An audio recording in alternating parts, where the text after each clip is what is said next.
Every September for the last 5 years, Thompson Rivers University Wolfpack Athletics has held a scholarship breakfast. It is the largest fundraiser in support of student athletes, many who wouldn't be able to continue their education as student athletes without that support. In its first 4 years, the scholarship breakfast has raised $425,000 in student athletic scholarships. Every year, the scholarship breakfast includes a guest speaker. This year, it was a former NHL goaltender, Clint Malarchuk, who shared a powerful message for those struggling with depression and PTSD, post-traumatic stress disorder. And a warning, the story contains some graphic images. Clint Malarchuk lived every Canadian kid's dream, to play and star in the NHL. But long before Malarchuk broke into the NHL, he was already confronted by demons. Many, many years ago, people didn't talk about this type of thing, and there's a great stigma attached. So, and you don't realize what's going on. Like, he was hospitalized at the age of 11, I think it was, for they called it anxiety. Clint Malarchuk went on to excel in minor and junior hockey and was drafted into the NHL.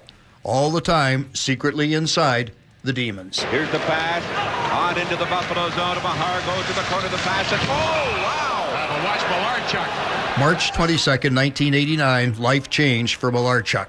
A skate connected with his throat and cut his jugular vein. In seconds, he had lost a third of the blood in his body. He thought he was going to die, and on the ice, his blood gushed from his neck. Malarchuk asked his trainer to hold onto his hand while he passed to the beyond. After my accident in 1989 with the Buffalo Sabres, that's when it spiraled, you know, where I didn't know I had PTSD from it, but I knew I was having nightmares, and I knew I was just not sleeping, and you know, it was just things really got bad for me. He survived, and less than 2 weeks later was back on the ice, physically scarred with 300 stitches to his neck, but worse, even more emotionally scarred. 30 years ago, there was no support system. You were an athlete. You suck it up, and you get back out there. As the years went on, it manifested. In February 2008, Richard Zednik of the Florida Panthers suffered a similar injury. Oh boy, Zednik, oh my Once again, goodness. Clint Malarchuk was reliving the nightmare of what had happened to him 19 years earlier. That opened it up, and that's what really got me spiraling down again, and I was drinking, trying to self-medicate, and then, things just, I eventually pulled a gun out and put a bullet in my head. The bullet went through the roof of Malarchuk's mouth, lodged in his sinus pathway, stopping damage to his eyes and brain.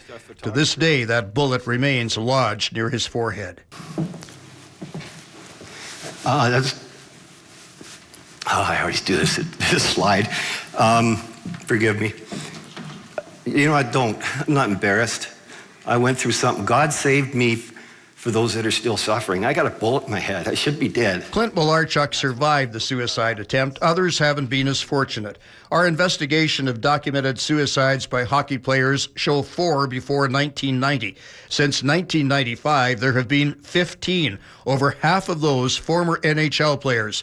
Most recently, Greg Johnson this summer. Malarchuk says more needs to be done by the NHL than NHLPA. When you're done, you're done. They're not there to help you, and it's a lot of our former players that really need the help, not the current players. Do the next right thing. After his 2 near-death experiences and years of struggling with depression and PTSD, Clint Malarchuk has joined an increasing number of high-profile individuals who are sharing their own experience, reaching out to help those who are going through the same thing, and to recognize their issues and not be afraid to ask for help before it's too late. People like myself and Corey Hirsch, Sheldon Kennedy, that are out there being very public about these issues that they've gone through and struggle with. So I think celebrities that have gone through, and there's quite a few actors and actresses that have come out with their problems. Kids need it, People need to know where they can go. And there is help now. And he's giving that message. Yes, a message of hope. Clint Malarchuk and his wife Joan live on a ranch in Nevada where he is a certified veterinary technician and runs a practice as a horse dentist from his ranch. The Malarchuks travel extensively, giving presentations at events like this morning's TRU Scholarship Breakfast, speaking on mental health issues, OCD, and depression in retired athletes. Clint Malarchuk works closely with the military on similarly related issues.